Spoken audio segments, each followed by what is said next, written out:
Hello, and welcome. In today's video, we examine one of the most notorious missing person cases in early 20th century America, the disappearance of Judge Joseph Force Crater.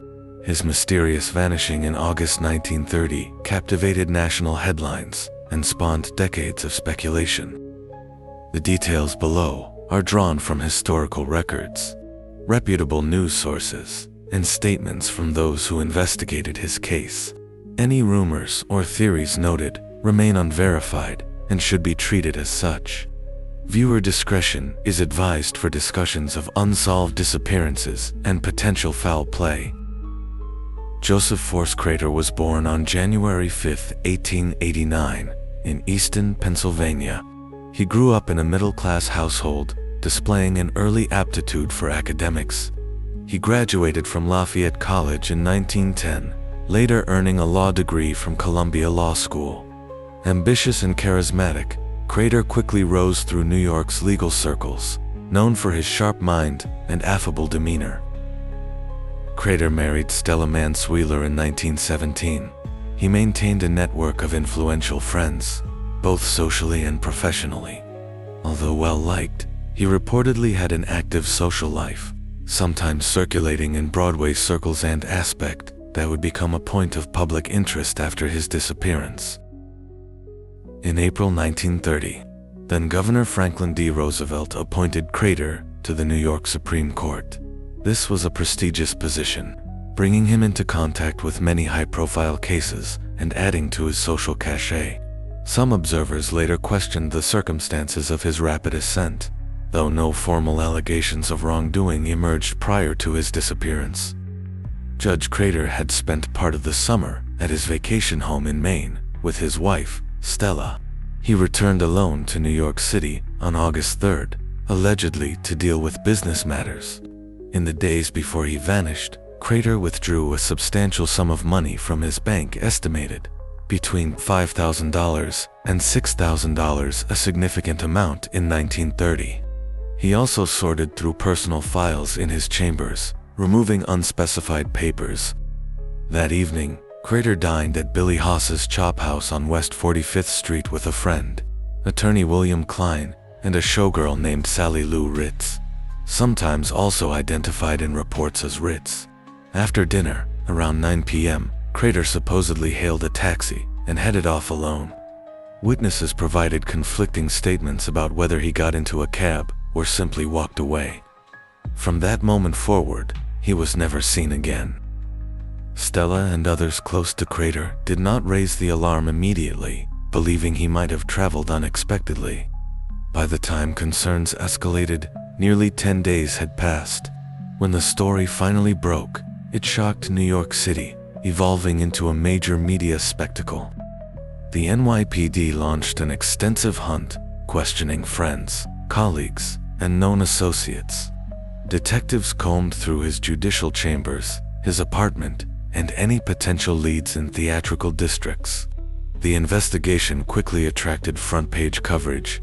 Headlines dubbed him the missingest man in New York.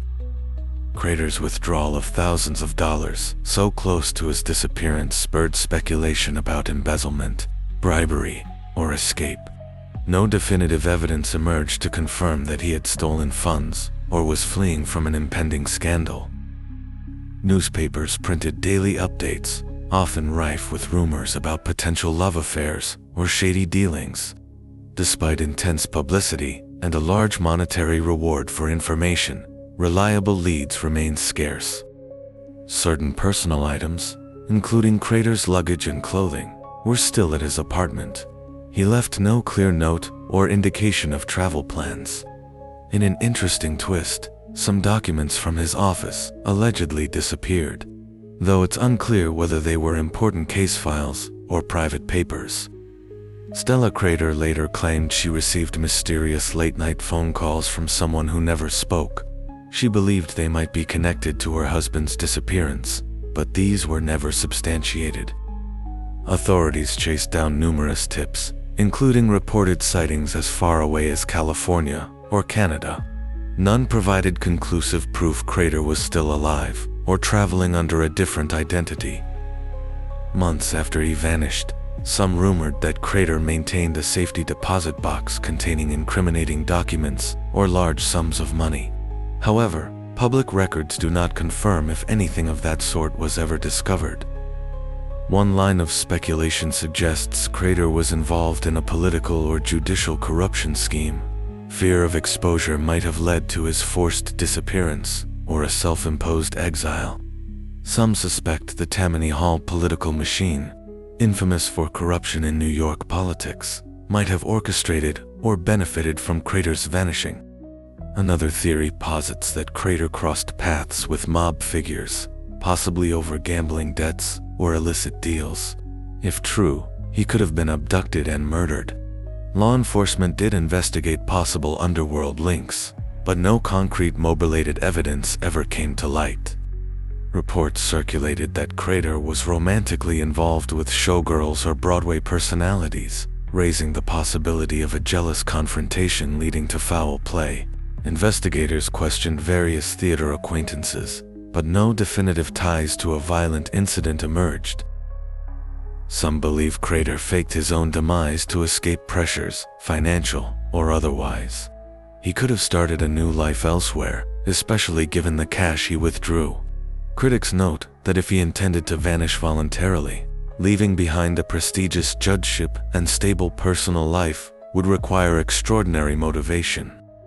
A minority view posits a random accident like being robbed and killed, or suffering an unforeseen injury. In chaotic 1930s New York, such a scenario is not implausible, but the total lack of remains or evidence complicates this idea.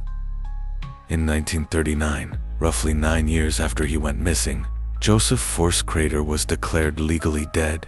His wife, Stella, spent years trying to decode potential clues and faced financial difficulties without her husband's income. In 2005, a woman claimed her deceased mother's confession implicated certain people in Crater's murder, stating he was buried under the Coney Island boardwalk. A limited investigation ensued, but authorities found no human remains, keeping the claim in the realm of unconfirmed rumor. The Crater disappearance became a cultural reference point for a vanishing act.